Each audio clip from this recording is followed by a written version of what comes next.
Bonjour Jean-Marie Sévenot, Bonjour Marc, j'espère que tu vas bien. ça va très bien depuis la Bretagne. Voilà. Donc tu habites en Bretagne. Ouais. Euh, quel coin exactement? Moi j'habite dans le Morbihan, en gros un axe enfin, au centre d'un triangle entre Pontivy, Lorient et Vannes, donc plus dans les terres.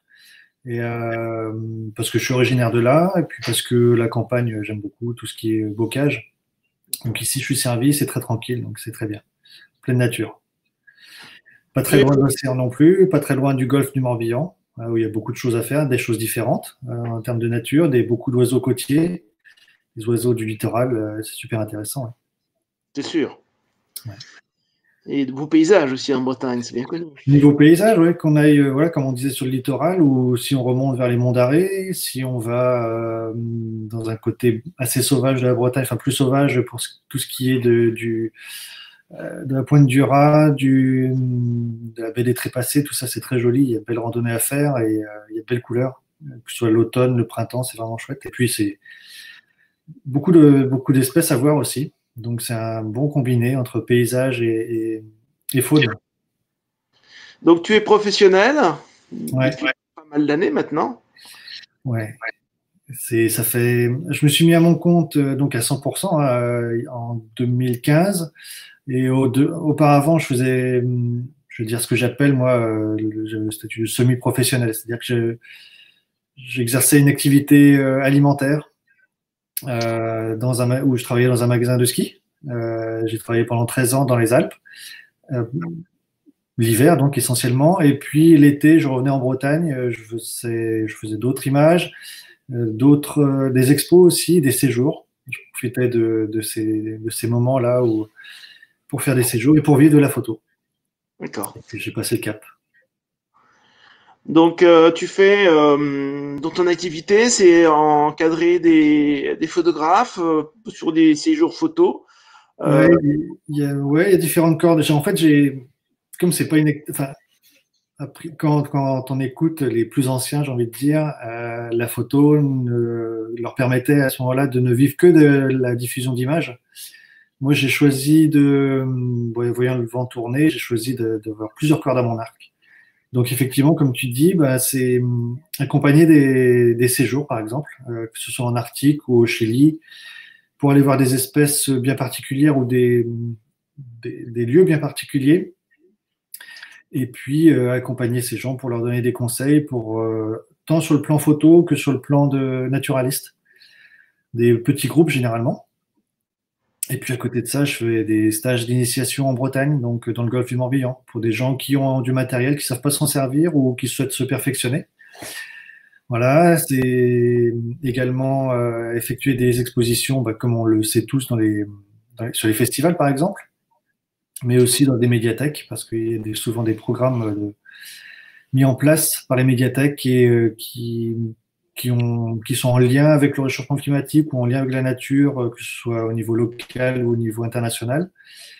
Des conférences, du coup, des projections auprès du grand public, des scolaires, quelquefois des interventions dans les clubs photo aussi. Et puis ensuite, on essaie aussi de vendre des produits comme des images, hein, pour revenir à ce qu'on disait au début, des livres, puisque ça c'est important. C'est la démarche d'aller au bout du projet aussi, de faire ces images, d'en parler, les diffuser, de les partager et puis de les rassembler dans des ouvrages. Voilà, Justement, j'espère faire. tu as sorti un livre récemment. Oui, je viens de sortir un tout nouveau livre qui s'appelle Horizon suspendu. Si on a le temps, tout à l'heure, je montrerai la couverture, qui reflète 12 ans d'images, de 2007 à 2019. Et puis, voilà, qui est sorti en auto-édition, pardon. Donc, ça veut dire que l'auto-édition, c'est moi qui finance le projet et qui le diffuse aussi. D'accord. Sur Donc, quel, su- oui. sur quel sujet, le Alors, sujet? justement, j'ai souhaité traiter, donc, bon, c'est un sujet un petit peu global, donc la biodiversité pour des espèces en voie de disparition. J'ai voulu vraiment mettre en avant ces espèces en voie de disparition que sont l'ours carmode, qui ne vit que en Colombie-Britannique, au Canada, J'évoque aussi le puma en Patagonie, puisque c'est un sujet qui me tient à cœur depuis plusieurs années déjà maintenant. Alors j'avais déjà sorti un livre qui s'appelle À la rencontre du puma, mais là c'est que des images complètement nouvelles.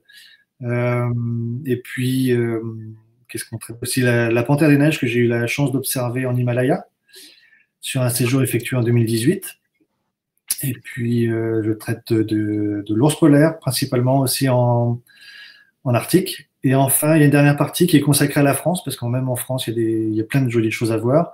Et là, je parle du gypaète barbu, donc principalement dans les Alpes, avec le programme de réintroduction qui a démarré dans les années 80 et puis qui voit l'essor de plusieurs individus dans les Alpes, entre autres. Super. Voilà. Donc ça permet de voyager pour notamment une période en ce moment où on peut pas trop bouger. Il y a défaut de parcourir le monde ou parcourir la nature, et bien c'est une occasion, si je peux me permettre, de la découvrir autrement. Quel matériel tu utilises? Alors moi, donc, je sais pas si on peut citer les marques. Sûr. Moi, je travaille en Nikon. C'est pas pour une question de, je préfère, enfin voilà, c'est pas, la marque m'importe peu.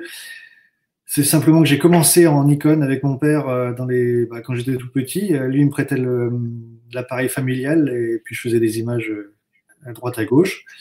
Et puis j'ai continué comme ça parce que j'ai eu mes habitudes sur ce type de matériel. Après, en termes donc maintenant en numérique, parce qu'à ce moment-là, c'était de l'argentique.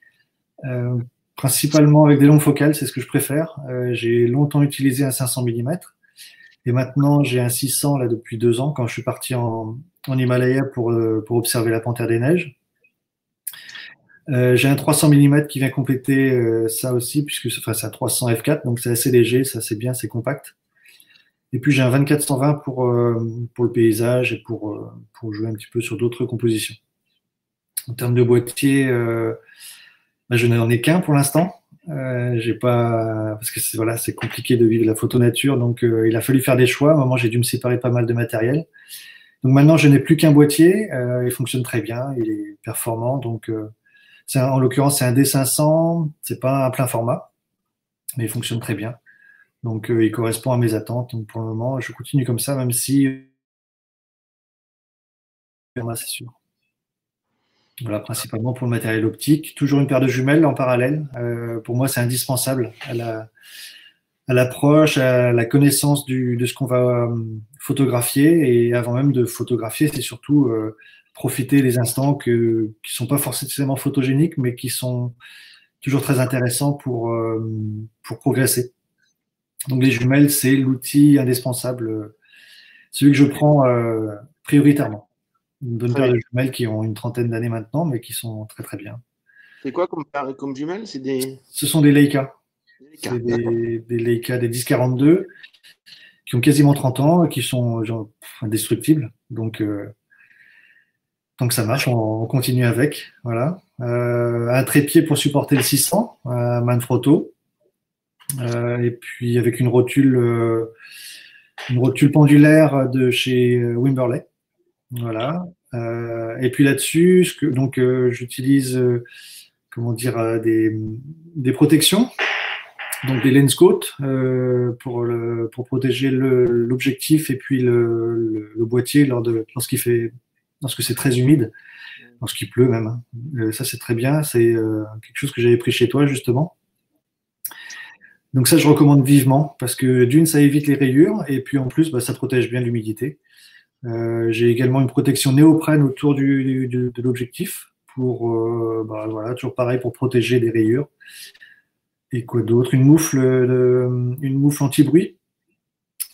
Ça, c'est notamment quand je fais des images en Bretagne, enfin, donc chez moi, là, par rapport à au bruit et puis la discrétion vis-à-vis des mammifères comme sont le renard ou les blaireaux, les chevreuils aussi, les cerfs.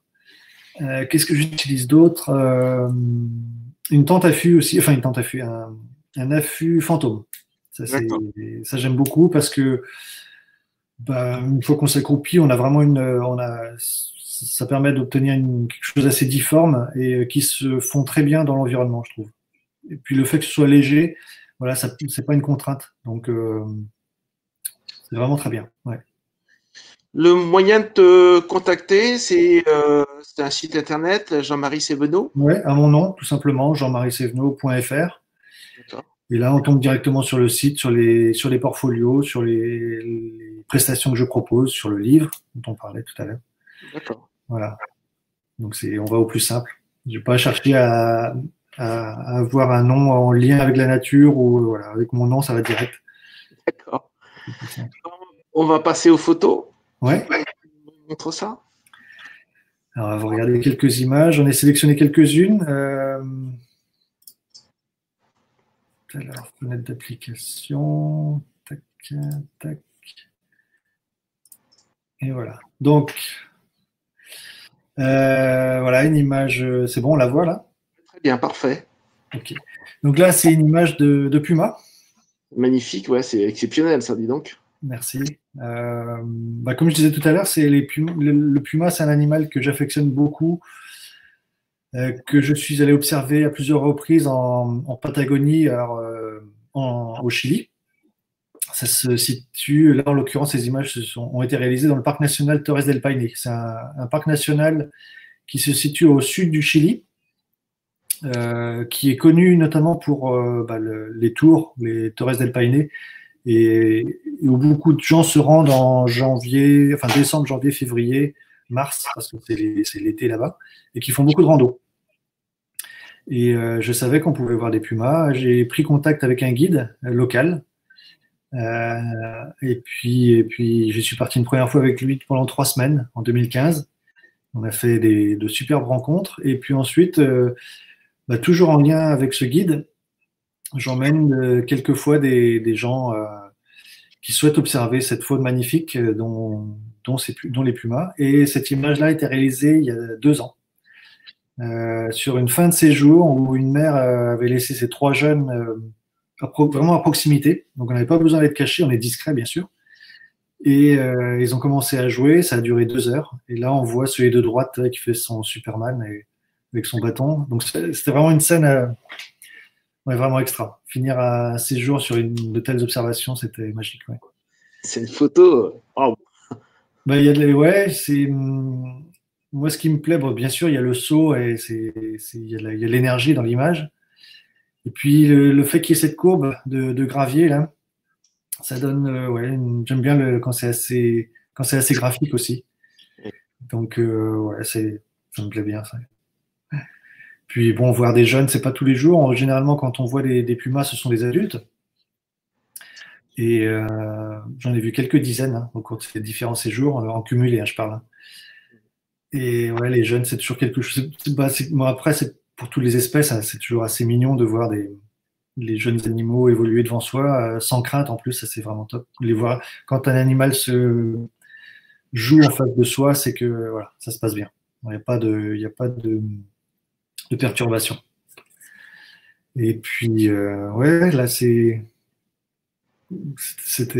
vraiment sympa parce que on avait vu donc, des animaux tenter des scènes de chasse, donc des adultes auparavant, des adultes passés à proximité aussi. C'est pas tous les jours, c'est pas sur chaque séjour non plus, mais c'est assez régulier quand même. Et puis, voilà, là, c'était la récompense avec ces jeunes. Super. Je sais pas si on passe à une suivante. Alors, je vais montrer autre chose. Alors là, on est ailleurs, on est en Himalaya. Ça aurait pu être un puma, effectivement, on aurait pu s'y méprendre parce que c'est un félin aussi. Mais c'est en Himalaya et c'est avec la panthère des neiges. Et donc là, pareil, j'avais passé 3 semaines en autonomie, là pour le coup, c'est-à-dire dormir en toile de tente et puis faire pas mal de marches. On est quand même à haute altitude comparé à la Patagonie où les photos se réalisaient entre 200 et 300 mètres d'altitude. Là, avec la panthère des neiges, c'était à 4000, 4002, 4500 mètres d'altitude. Donc, c'est pas la même préparation physique. Il en faut un minimum. Il faut passer plusieurs jours un peu plus bas à 3000 mètres d'altitude à peu près pour s'acclimater. parce que c'est pas une fois qu'on est sur le terrain qu'il faut, voilà, on n'a pas le droit à l'erreur en fait, pour éviter les embolies pulmonaires, pour éviter le manque d'oxygène, c'est important de s'acclimater et puis bien, de bien se connaître, j'ai envie de dire, pour savoir quand on peut continuer à avancer ou au contraire s'arrêter, puis enfin, savoir dire stop parce que l'effort est trop intense, quoi. Et puis ben, la récompense, c'est quand on voit l'animal. Et là, c'est typique des images que j'aime bien avec ce graphisme très prononcé, où il n'y a pas pour ainsi dire, il n'y a pas de post-production parce que en fin de journée, comme ça, voilà, le soleil était déjà derrière la crête et ça m'a offert cette silhouette juste extrêmement détaillée de l'animal qui longe cette crête.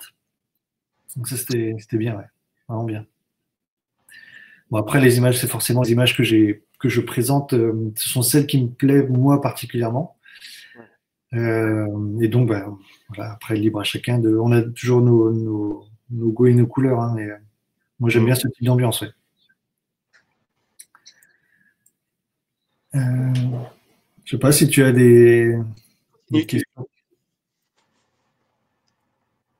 Oui, je t'écoute. Continue. Ouais, je continue. Alors, on va passer à la suivante à ce moment-là. Voilà, on est toujours en montagne. On est revenu en Patagonie. Alors, bon, désolé pour l'ordre, mais bon, de toute façon, ça se marie bien. On est quand même dans les mêmes ambiances. Et alors, c'est vrai que moi, je suis plutôt spécialisé donc en animalier. Pour autant, j'aime bien c'est dommage aussi quelquefois de pas saisir les instants bah, de paysage parce que ça fait partie du séjour, ça fait partie du reportage aussi. Je trouve ça important de replacer l'animal dans son milieu, de ne pas montrer que le sujet en lui-même. Par exemple, quand j'ai fait ma dernière expo sur le puma, j'avais trouvé important de montrer quelquefois du paysage, quelquefois aussi d'autres espèces que le puma, comme montrer les guanacos qui sont la proie de prédilection du félin. Et, euh, et c'est ce que j'ai voulu retracer aussi dans le livre, c'est montrer d'autres choses avec des ambiances très laiteuses comme ça. C'est ce que j'aime beaucoup. Donc on a à la fois de la brume, on a un nuage qui passe, on a la montagne qui est un petit peu plâtrée comme ça de neige. Et je trouve ça assez reposant. Et puis ça présente bien le cadre de vie des animaux là-bas, ouais. Donc là, on est concrètement, ce qu'on a en face de soi, c'est vraiment le massif du Torres del Paine. Et les plus hauts sommets, là, sont à 3000, enfin que l'on voit, hein, sont à 3002, 3003. Sachant que là, moi où j'étais à peu près, j'étais en fait sur une espèce de plateau qui donne l'impression de survoler un petit peu tout ça, mais je suis à 500 mètres d'altitude. Mais le fait d'avoir du recul, ouais, ça m'a donné ce panorama, ouais. Après, ce que j'aimais bien, bah, c'est le fait qu'il n'y ait pas de soleil. Moi, j'aime pas trop faire des images quand il y a du soleil. Et que ça permet d'apporter du contraste, tous ces nuages-là. Et puis plus de dynamisme dans l'image. Voilà. Ah bah voilà. Là, cette fois, on est revenu avec la Panthère des Neiges. Et bah ça, c'est une des images, une des seules observations, enfin même la seule observation que j'ai pu réaliser correctement, du moins en proximité. Donc là, j'ai le 600 mm sur le D500, sachant que le D500 a un coefficient multiplicateur de 1,5, ça me fait une grosse résultante en focale, c'est un 840-850 mm. Et comme j'ai rajouté en plus un multiplicateur 1,4, ça grossit pas mal. Enfin, ça permet de voir une approche plus importante. Bien sûr, sur le trépied. Et là, ce qui était compliqué, c'était de gérer l'émotion, puisque ouais, voir l'animal comme ça, si proche, sur cette roche très contrastée, un animal qui prend pas la fuite, et puis enfin, ouais, le félin dont on est arrivé depuis des années, et encore plus quand on est sur place, on se dit on va le voir, on va le voir, et puis c'est très compliqué, c'est très distant. Souvent, j'ai vu plusieurs panthères, souvent c'était à 1 kilomètre, 1,5 km, voire davantage. Et quand je l'ai vu là, à quelques mètres, enfin à quelques mètres, on est à plus de 200 mètres quand même, mais là c'était assez fort. Ouais. Ouais. Et donc c'était d'ailleurs la seule fois de ma vie, enfin, où justement après le soir, j'ai pas réussi à dormir. Parce que je me demandais si j'avais bien vu la panthère, et donc je me suis réveillé, enfin je me suis réveillé. J'ai rallumé pas le téléphone, comment dire, l'appareil pour vérifier que je l'avais bien vu, quoi. Vérifier sur l'écran, et le lendemain à plusieurs reprises aussi.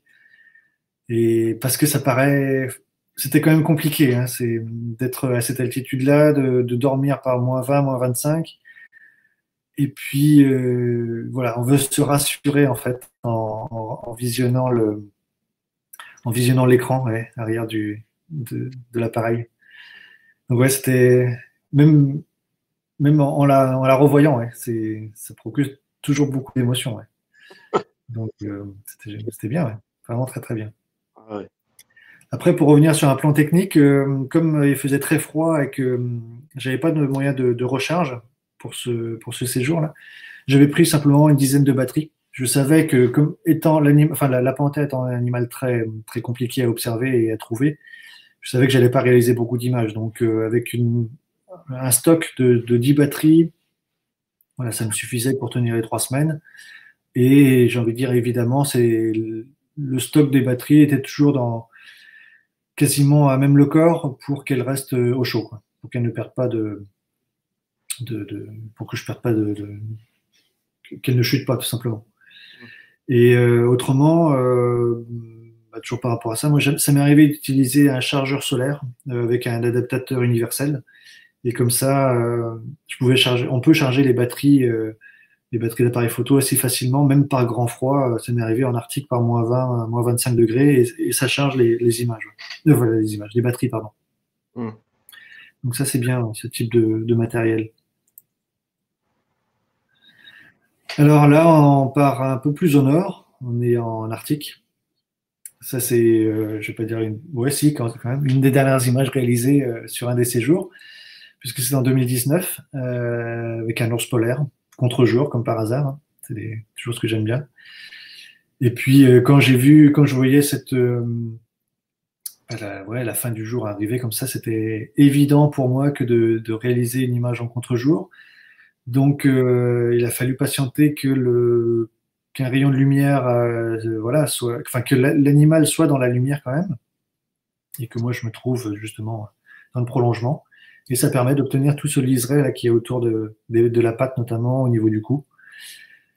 Ouais, moi j'aime bien ce genre d'image où c'est assez suggéré, où ça invite au questionnement aussi. Après, la zone bleutée qu'on voit en arrière-plan, en fait, c'est simplement un névé, une, une plaque de neige, hein, qui n'a pas fondu encore. Et comme on le voit, là, il est en train d'évoluer sur la roche. C'était donc en août 2019, ouais. Et puis, ils sont de plus en plus contraints de rester la terre ferme, parce que la glace fond, et à défaut de trouver des phoques, eh bien, ils vont longer le littoral pour essayer de trouver des carcasses de baleines, des carcasses de morses, de n'importe quoi. Éventuellement, aller piller des œufs de sterne, enfin des nids de sterne, des nids d'eider à duvet aussi, enfin tout ce qu'ils peuvent trouver. D'ailleurs, c'est pour ça que c'est très dangereux de se déplacer sur la terre ferme. Donc là, l'image a été réalisée à bord d'une petite embarcation, d'un Zodiac, j'ai envie de dire.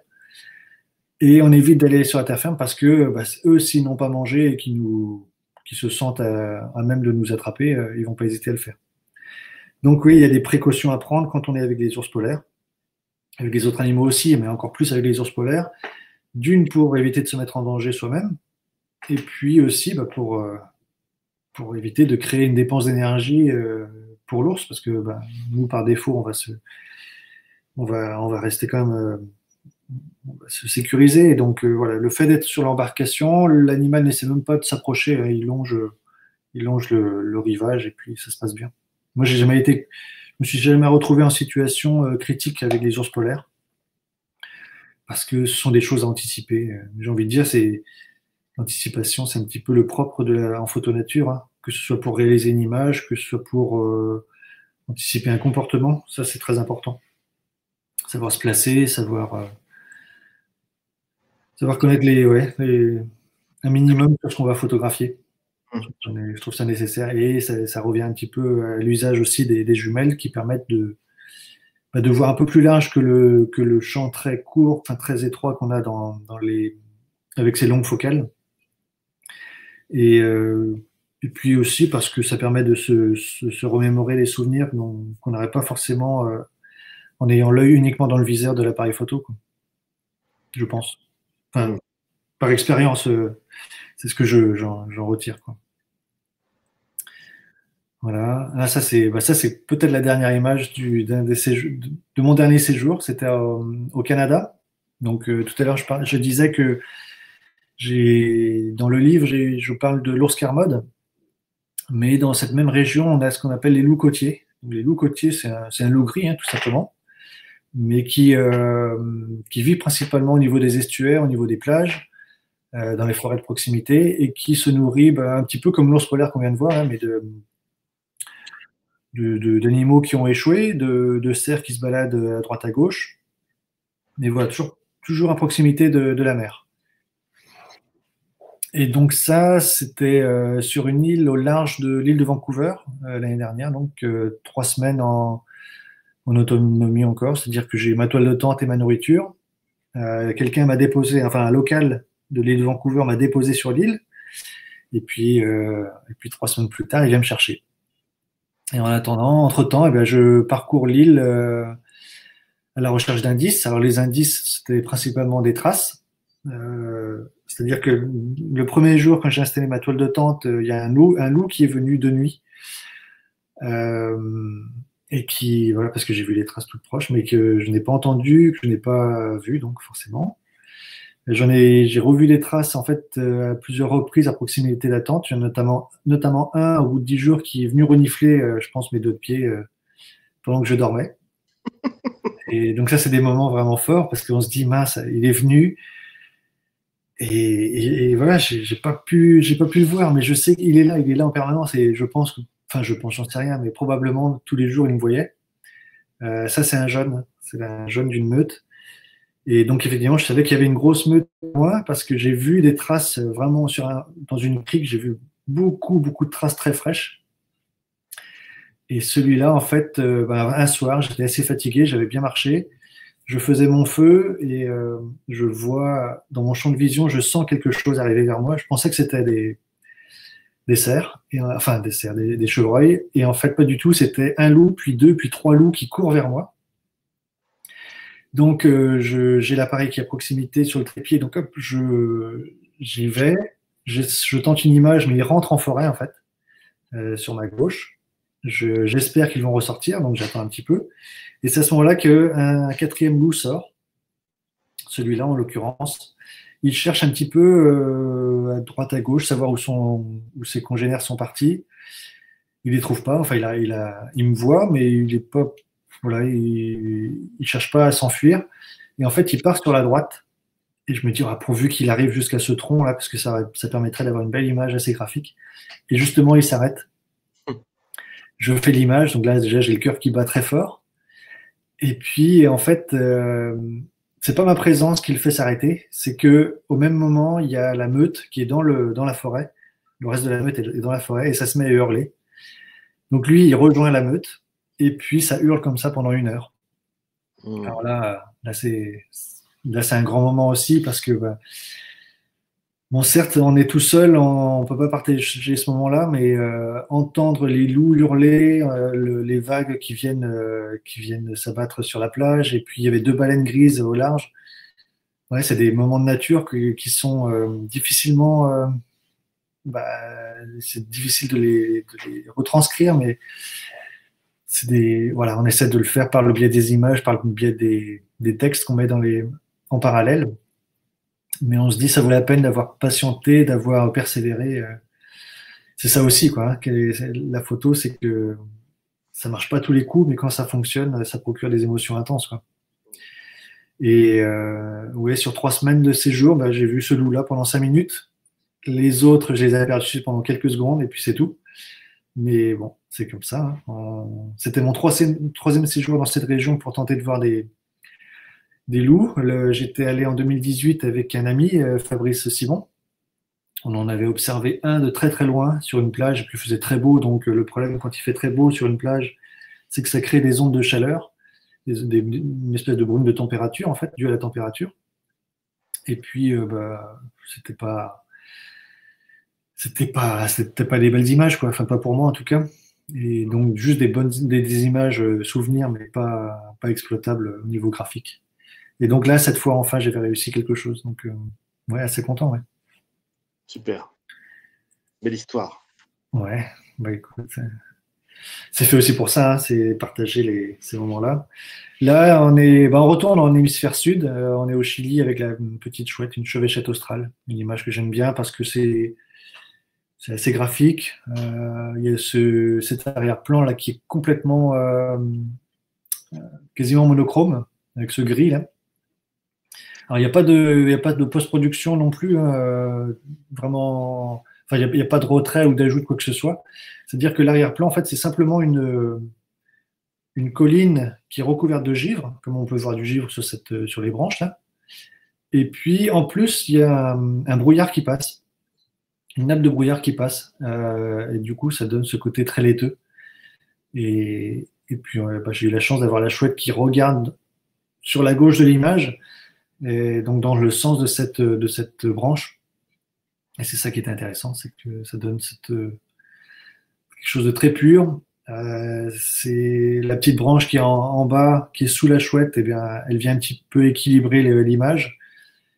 Voilà, je savais par exemple que une fois que j'ai réalisé l'image, là, pour le coup, j'avais pas besoin de regarder sur l'écran si ça me convenait ou pas. Je l'avais je savais ce que je voulais. Et donc là, c'était également un bon moment. Donc, c'était dans le cadre d'un séjour pour aller voir les pumas.